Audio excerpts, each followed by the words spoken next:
Our next requested review comes to us from Christopher Gunderson, and it's on a sequel film to a movie I really liked, Cloudy with a Chance of Meatballs 2. Both films were done by Sony Animation Pictures, who we earlier saw their work on Open Season, with this being their 9th film at the time.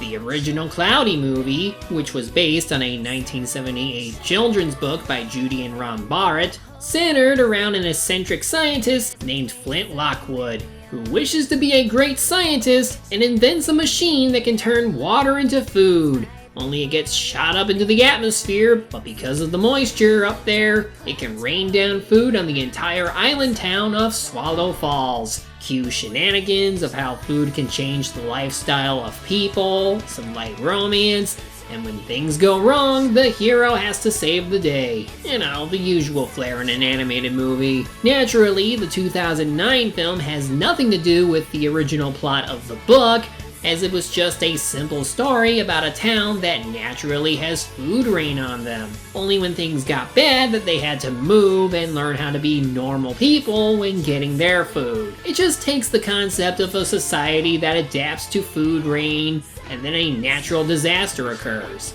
That's it. The rest is mostly original, though it's still received well. Phil Lord and Christopher Miller, who tend to write and direct together, were responsible for a decent number of films with varied success, and their brand of humor does show with it being as enjoyable as it was. Seriously, I liked the humor of the first movie, and the story wasn't bad either. It has an entertaining cast of characters, some good voice performances, and the imagery is imaginative given the use in food.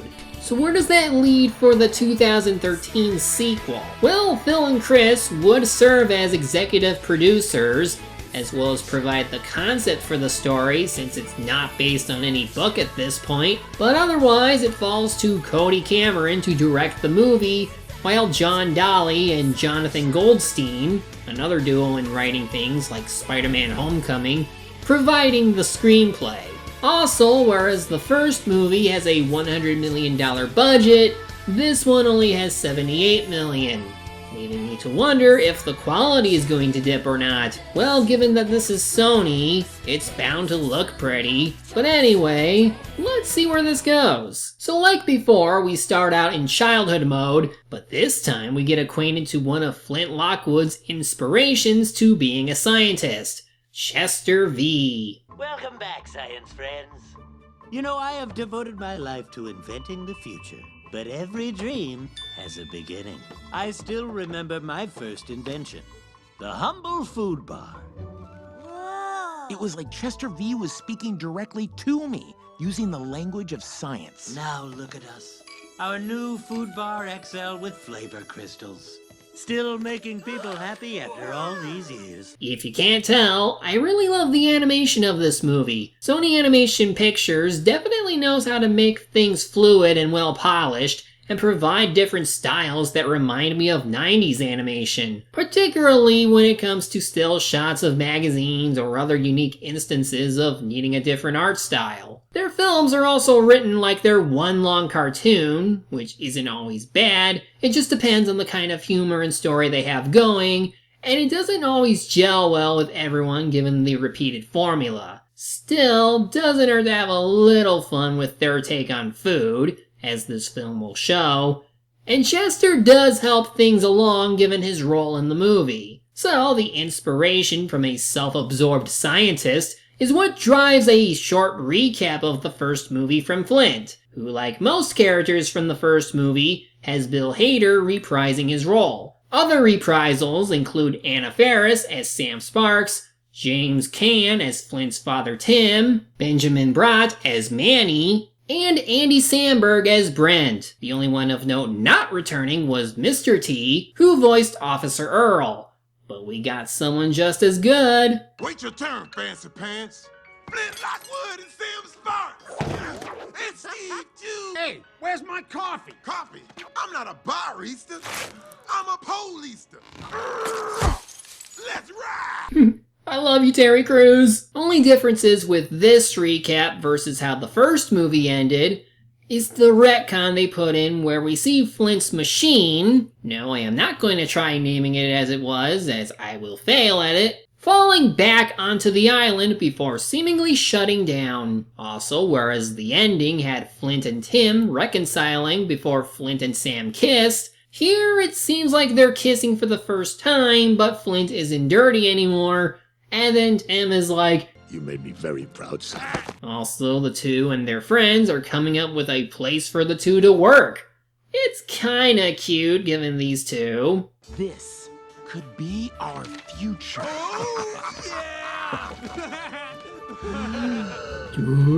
Anyway, surprise visit from guess who?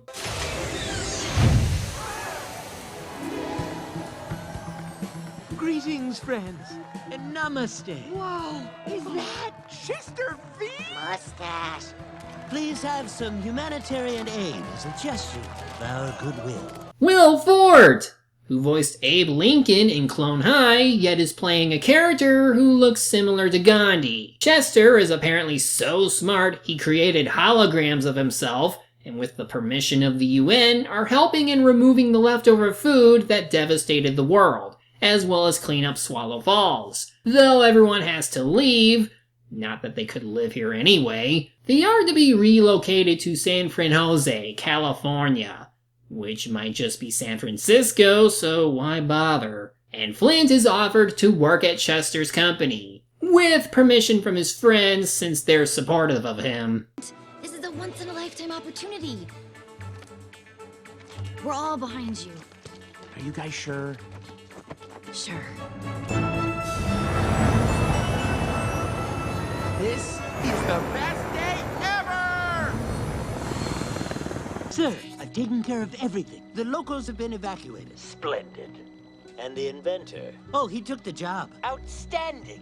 Now we can keep an eye on him. He has no idea of our real plan. What? You mean not Gandhi is a bad guy? Say what? Well, it's not like they'll get much out of the now destroyed machine, and it just rebooted itself. Anyway, everyone lives in these apartment buildings, and it's Flint's first day at work. He still lives with his dad, of course, and Sam packs his lunches. How adorable. At Livco, they meet Barb, voiced by Christian Jal, who is especially as Gendy or Craig McCracken influenced as Chester, who takes them on a tour of the company that plays scientists as workaholics, living on a limited budget with the dream that their small ideas can make them think-a-naughts. Flint only has 6 months to submit a good idea to maybe get the orange vest of his dreams, but he's stuck at a octagonical? Well, either way, inventor montage time! Say goodbye to Ice Cube with the Refreezer fan. Or the how many times can dad be abused montage. The Fork and Knife and Spooninator. Your ideas change. The Grocery Deliberator. Whoa! At least half of these ideas would work better as something else, but whatever. Vesting ceremony comes, and even after all these ideas, the one who gets picked is someone else. Oh darn, better luck next time. Sorry, Steve. No reason to celebrate. Wait, Steve, no! No!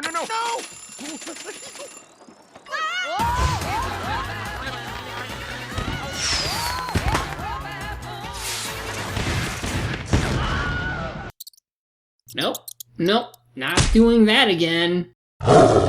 Poor Flint, he's been shamed immensely. But luckily the plot is coming back as the Think-a-Nauts that they've been sending to Swallow Falls have lost contact with Chester. So instead of sending another team, they need to send someone expendable, like Flint. Even though it's painfully obvious at this point that Chester is a villain, he does at least make himself presentable with the way he moves and his overall attitude on life. Still, this scene right here is both funny and all. Well, who's number one? Ta-da! Hey, Flint, I got your message. Oh, no, what happened to you? I'll never be a real inventor in Chester's eyes. Mom gave me this lab coat because she always dreamed I'd do great things. Now I guess I won't. Now that's a big bucket of chum. Flint, you don't need Chester's approval. You can still make the world a better place without an orange vest. I don't get vests.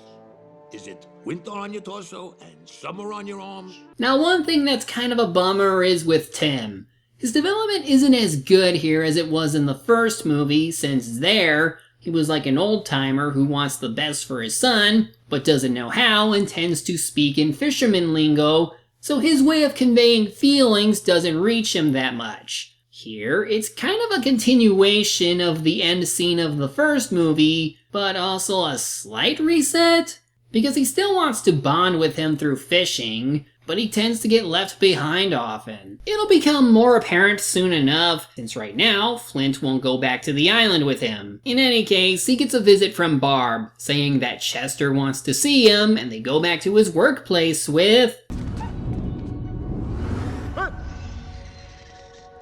Ah, young Lockwood. Chester V, sir, I can explain everything. I thought I was gonna meet the real Chester V. You are? Oh, not me. Yes, it's me. Sorry about that. This will actually come back later, so keep this bit in mind. Anyway, he tells them about how the cleanup on the island has met complications with something that attacked their group only 3 days ago. It gets worse, Flint. There's only 2 of us left. We need help. What is that thing? Easy. My god, it's a Hungry Burger! Just like on the card. This can only mean that Flint's machine is still operating, and Chester wants Flint's help in stopping the eventually called Foodimals from learning to swim to mainland and destroy civilization. The way to do this is by inserting a special USB drive that will shut off the machine and destroy all the food it created. Your mission must be kept a secret. We don't want to create a worldwide panic. You mustn't tell anyone, not even your closest friends and family. Sir, I won't tell a soul. Sam! I gotta tell you a secret, Sam! What an idiot. Big news. I'm going back to Swallow Falls to destroy the Flintstoner, which is creating deadly food monsters who are trying to learn to swim so they can attack Lady Liberty! Well, Sam is certainly eager to go, and she forces him to bring along some of their friends. And since Dad overheard their conversation from last night, he'll be coming along to sail them to the island. Dad, the island's gonna be very dangerous. I was born on the island, and I want to die on that island. Just like your mom. Besides, I know that place like the inside of a tackle box. I want to help. Once again, even though he's sounding like he'll have plenty to contribute, he's mostly going to be confined to the boat. There's one scene in a little bit where he does something off it, but otherwise it's not related to Flint and crew. And it's still funny how Flint can mash both hands on the keyboard and still come up with what he needs. In any case, after going over the plan, they start coming ashore to the land of giant foods and food puns. Oh no, we're toast! French toast! This is totally... Bananas. I was gonna say nuts, but now I'm afraid to! And no, they never let up. Welcome to Hell's Kitchen! I mean, wouldn't hell make food this big and hit you with so many puns? Okay, I'll retract the joke. Still, there's something ominous about how they approach the island that gets me spooked and excited to see what has become of this seemingly small town. It's so dangerous looking that Flint forces Tim to stay on the boat. Now, I can't obviously show you everything in the movie, but it's the little things that always get me to laugh at the crazy scenario in which they're in. Look! There's my angel son Cal's old preschool. My old van. Look! That old thing that I've never seen before! That's where the Thinkonauts were attacked by a cheese spider. It's like a cheesy spider web. Made of cheese! There's a survivor in there. Stand back, everybody. I'm gonna cut the cheese.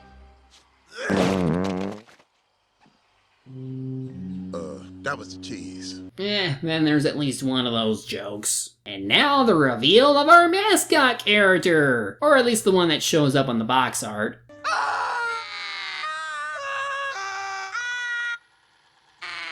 Look at him!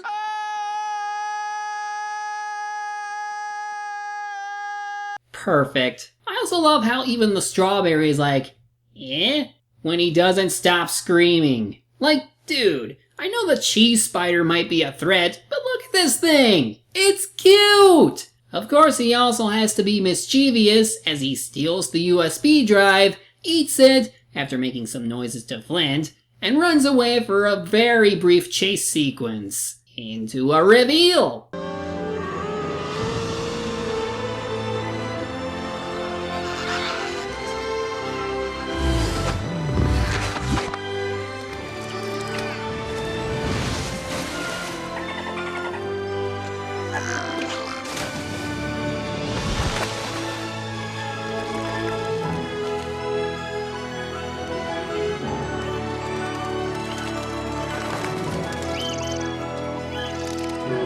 And this is the main reason why I'm cool with this request. The food in this movie is alive. It's like if the creatures in Toriko were all made of real food and not just have some be influenced by food. You know, this is what I mean when I say that the films are creative.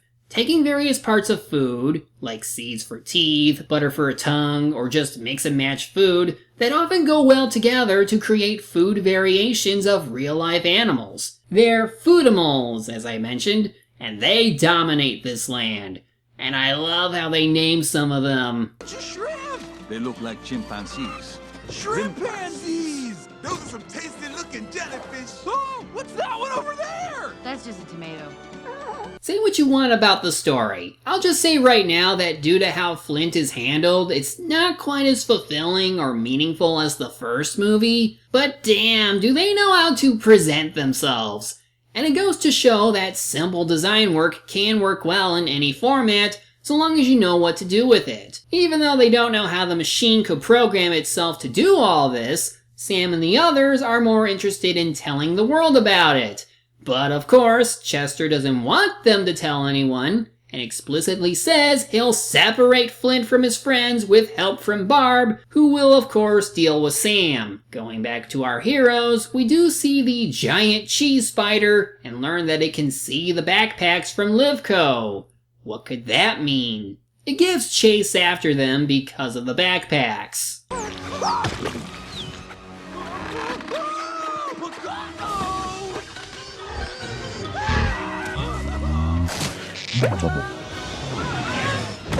I'm glad you're still wearing that diaper. I wish I brought a fresh one. No. Now care to guess as to how Chester is going to make Flint fall to his side of things? Hey, stop! You're scaring him! Scaring him? Oh, please, it's probably got a mouth full of fangs. Now you're scaring me. I've been carrying him and he hasn't hurt anyone. I'm sorry. Are you a scientist? As a matter of fact, I am. She's a meteorologist. Meteorology. Oh, I love it. The science of smiling and having pretty hair while you point at a map. You know, actually, it's a very important Meteorology job. is a comprehensive Ladies, analysis of atmospheric conditions. please. I'm sure we can all agree that one of you is a scientist. Basically, he and Barb are going to try and convince everyone that the Foodimals are vicious and highly dangerous, which, while in real life animals are naturally dangerous depending on how they're provoked, they're trying to make it sound like they will attack you no matter what, when really, none of the other Foodimals outside of the spider did anything to them. But since Flint idolizes Chester, he's more prone to take his side on issues over Sam and the others. Lockwood, the world could have been destroyed because of the actions of one sinister strawberry. We cannot allow any more mistakes like this. It won't be long before those malicious melons, pernicious pickles, and belligerent burgers learn to swim and make their way to the mainland. What is your plan? Now, anyone with a brain, 2 eyes, and common sense would know this is bullcrap and that Chester is over-exaggerating. But this is Flint Lockwood. He's essentially Jimmy Neutron if he grew up but didn't mature all that much. Meanwhile, Tim finds his old bait shop as he didn't feel like waiting in the boat, and gets it running somehow, just so he can have a moment of nostalgia and eat some sardines. But it leads to him running into some pickles that seem to love fish, and you know what that means. Out on my boat with a pickle that I still. The frowny one sour eyes, a real bitter pill. She's so sweet with her onion pet pearl. Think she pickles to fish, that's my crazy world.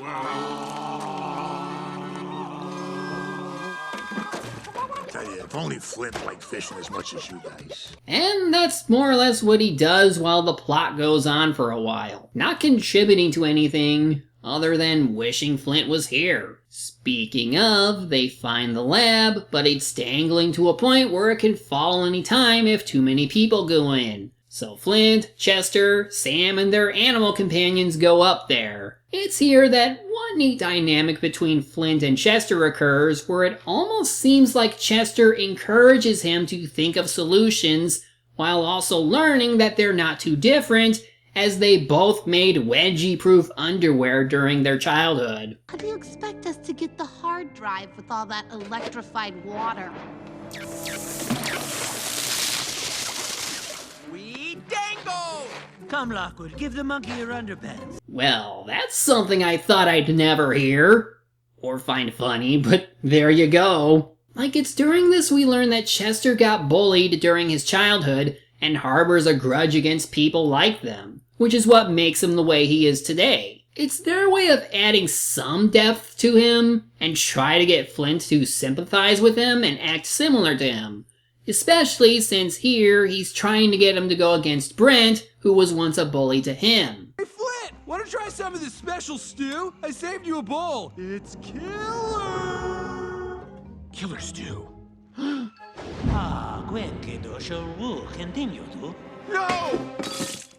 Of course, this means Flint forgets that people are capable of change, so now he's regressed into not trusting Brent. Sam at least tries to amend things. You hurt their feelings. Sam, you wouldn't understand. I I do understand, but you're forgetting that 把变成朋友永远是朋友. Huh? A bully turned friend will be friend to the end. Listen, Brent came here to help you. We all did. And you're acting like we're just in your way. Remember, we work together. And that was very thoughtful. That weather girl is ruining our plan. I just need more time, sir. We don't have more time. If we don't get the Flint Smithsphere in the next 48 hours, we'll miss our deadline to release Food Bar 8.0. And you just gave away your ultimate plan. I mean, not in full detail, but we know you have something else planned for this island. Flint creates a laser helmet that will point the way to his food machine, and once again, Chester gets Flint focused into saving the world and ignoring Sam and the others. Sam discovers that Barry is learning to talk, which will come back a bit later, but for now, he follows them during this montage.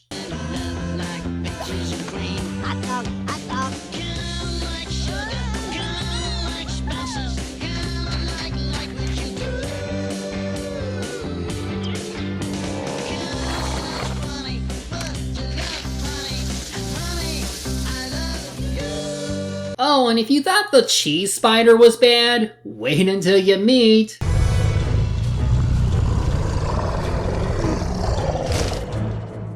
Crocodile Supreme. These puns are so obvious, yet I love every minute of it. And since this is going to have to come back later, Flint ends up saving Barb from being eaten.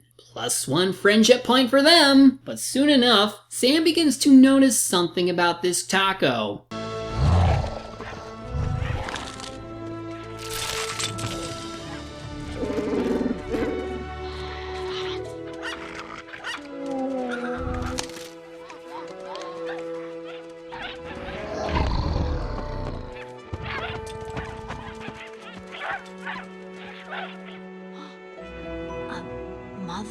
Well, given what we learn later, they aren't able to procreate, but yes, that's still valid. This is meant to be the make or break moment between Flint and Sam, since she believes most of the Foodimals were friendly and were just acting, well, like animals. See, even the tiniest creatures are attacking us. The only reason they're biting is because of the drop in barometric pressure. Bugs do that before a storm. We are not talking about the weather. We are talking about food here. Dangerous food that does not have human emotion. Food that is not friendly. Food that cannot love. Want to bet this movie is secretly a pro-environmental film where it teaches kids that animals are capable of emotion like humans and thus shouldn't be destroyed since they're living creatures? Anyway, breakup moment. Finding that Flint stiff-runner and saving the world, that's what matters. Really? Our opinion doesn't matter? Of course it does. Yes, it matters, but just not right now. Uh-oh! Wrong answer. Toast. Yeah? Well, I guess this doesn't matter either, young Lockwood. I'll just see you back on the boat. Wait! Sam! Wait, please! No, Sam, come back! Come back, Sam, no! I don't care if it ruins the moment. This actually was one time that it worked. So of course, Sam's group runs into the cheese spider again, and while I get the intent of her proving that the Foodimals can be nice, it still would be dangerous to approach a real animal like this.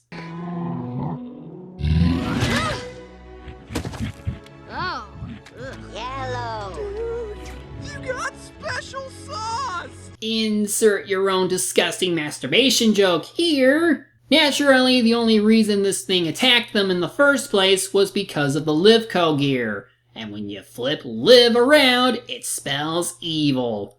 Of course! The Sentinels show up and freeze everyone and destroy Manny's camera, leaving only Barry and his little Barry friends helpless. Back with Flint, they finally arrive at the machine and discover what it's become since this all started. Of course, this cave looks pretty damn cool, and the machine seems to be set up in a way where the vines spread out throughout the entire island and produce whatever it happens to create. In any case, it's time for Flint to destroy it and save the world.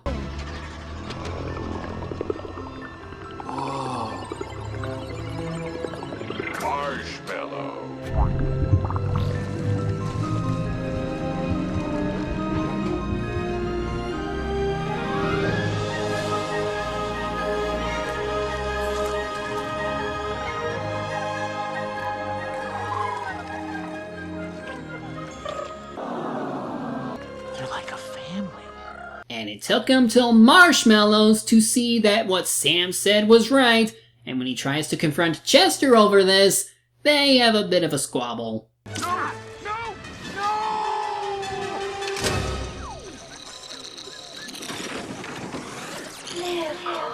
The BSUSB reprogrammed it? was never gonna turn off the machine. A BSUSB? Hello?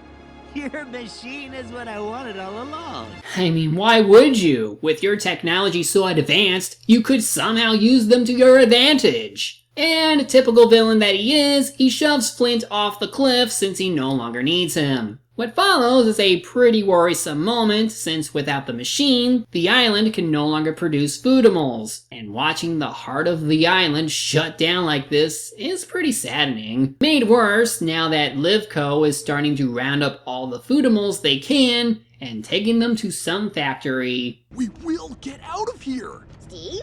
Fran, do you ever get the feeling that maybe Steve Lockwood is just a monkey? Why would you say that about him, Earl? Why would you ever say that? Of course he's just a monkey. How stupid are you people? No one should ever put any trust in a monkey. Chester thinks you're a monkey. Well, I'm an ape. Chester knows that. But he calls you a monkey. It is true, he does. He's just joking around. Chester's my best friend.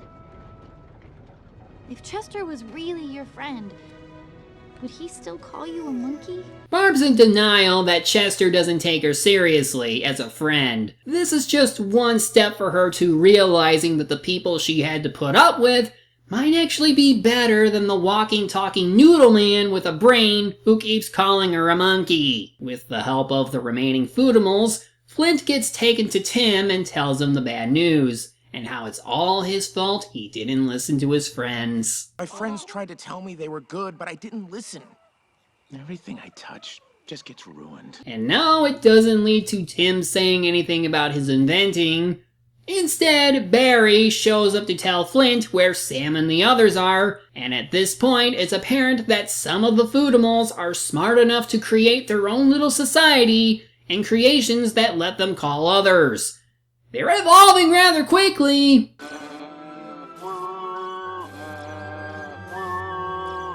What's it, poking or something? What's it doing? You take it. It's saying that I'm in Woo. Of course, they see him as their god. Makes perfect sense that they can talk. I'm just a man. A man who's made a lot of mistakes in the last couple of days. And now my friends are in a lot of trouble thanks to me. Someone once told me that I didn't need friends, that I could accomplish more by myself. I know now more than ever that he was wrong.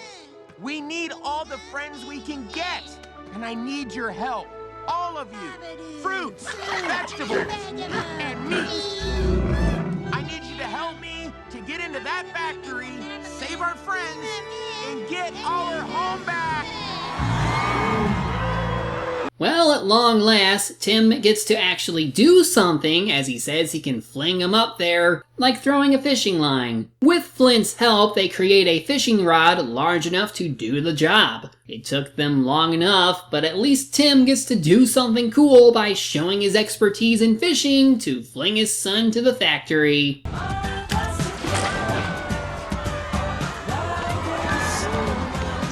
Catch the big one, buddy. Once inside, they find a chamber with many of the Foodimals inside. Flint takes this chance to leave behind his food teleporter device behind, so they can get back to the boat while he goes to save his friends. This eventually leads to the Sentinels showing up to put a halt on that plan, and... well, they're not wrong. Also, Barry takes one of the Sentinel bots and starts kicking ass. Never give this fruit too much power ever again. Flint confronts Chester, who has his friends dangling over a complex grinder that relates to his food bars he invented long ago. Yes, food bars, the lifeblood of my company. I learned your flitter-smitters for food is far more delicious than food.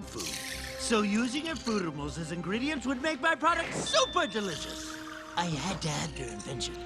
Unfortunately, I couldn't find it. Until you helped me. I suggest you drop your cans. Don't do it, Flint! Save the island! But you are my island. Ew. Okay, first shut up. Then drop the cans, or I drop your friends. Chester is another example of a villain I love on concept and hate because his actions are despicable and cruel, and I want him to go down. Not like he was going to leave anyone alive anyway, and since Barb is reluctant to following orders, he sends her off. Since he can't make the crane go any faster, this leads into a fight with clones. Which one of us has it? Is it me? Or me? Oh! Girl, can't you break us out of here? Yellow police tape! The one thing I can't break! I bet Mr. T could break through the tape easily. Now, as Flint apologizes to Sam and the others about how much of a jerk he was, I'm a little disappointed they don't try to expand on Chester and why he chose to stick with clones as a substitute for friends, since they went out of the way to make him relate to Flint and their bully problems. So you're not gonna tell us why he never wants a friend? Well, no matter. Flint brought his party box, and Sam makes him realize, alright, I can coat the room with this! It doesn't look like it'll work, but then he remembers one other way to activate it. I think it's time to celebrate!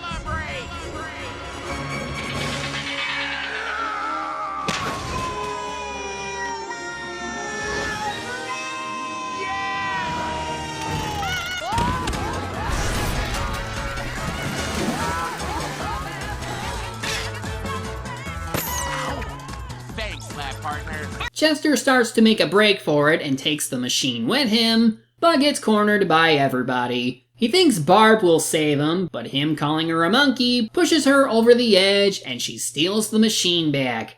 And he falls. My holograms! Save me! We're here for you. You're going to be fine. We'll save you. You see, Flint? With my holograms... Haha, just like at the beginning of the movie. They established that holograms can't hold stuff, and now he'll learn the consequences of relying on nobody but himself.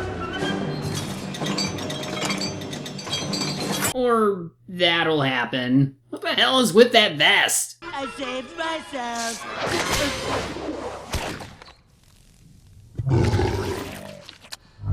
Well, he's dead. And with Barb returning the machine, they can then return it back to its original spot on the island, and after what appears to be a hopeless moment, the machine reboots and all is restored. Guys, Do you think we could still work together? I think we will work great together.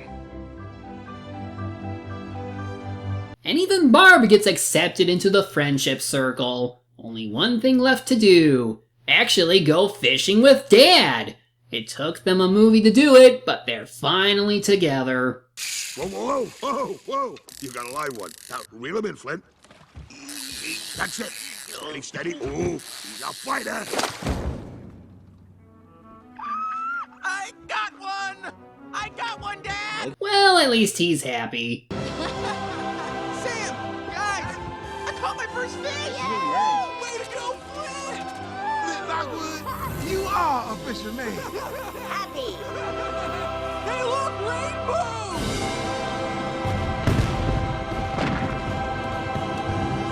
And then they learned how to alter the Foodimals in a way that future generations act just like people. Wait, what? Yes, as the credits roll, in different art styles too, the people of Swallow Falls now live in peace with the Foodimals, and through Flint and friends, have made them capable of human sentience. That's kinda scary and leaves you wondering how the rest of the world feels, but I dig it. And that's really it as far as the movie goes. Needless to say, I really liked this one. About as much as the first movie, even if it isn't quite as good as the former. It mainly stems from the character arc that Flint has. For a while in the first movie, he had to deal with fame getting to his head after finally creating something worthwhile in his life, while also earning new friends. Here it seems like he regresses to obsessively following this one scientist who treats him like a tool while ignoring the friends he made. Also, while Sam at least gets to influence some of Flint's development like before, I'm a little disappointed they didn't try incorporating the others who came along on this trip outside of their personal humor value, since they were pushing for the friendship aspect despite only a few of them ever showing it. Chester is at least a really fun villain, and sad they didn't add more to him like they were hinting at, but I love how he moves and what they were able to do with him visually. Of course, everything was visually amazing with how things flowed and how expressive everything was. Like, no matter what, the animators at Sony do what they can to make the best out of anything, and that's at least worth applauding. And how, even with a reduced budget, it doesn't seem like nothing was downgraded. Plus, it made a little more than the first movie did, so it was at least more successful in terms of money. While there wouldn't be another movie, there would be a TV series that would air on Boomerang after its failed run on Cartoon Network, and it currently has a second season, despite it all being just a prequel to the first movie, with it set in high school. Of course, even with this, I have to wonder what a third movie would be like if they did that instead. But honestly, it doesn't need to happen. If it needed to end somewhere, maybe a Foodtopia ending would work out best. Either way, this is a fun little movie that further showcases Sony Animation Pictures' prowess in providing quality animation and good humor when done right and with the right people. Next time, we'll be looking at something from Disney that involves a dog. During my dog break. Well, maybe it might be good. So until next time, see ya then.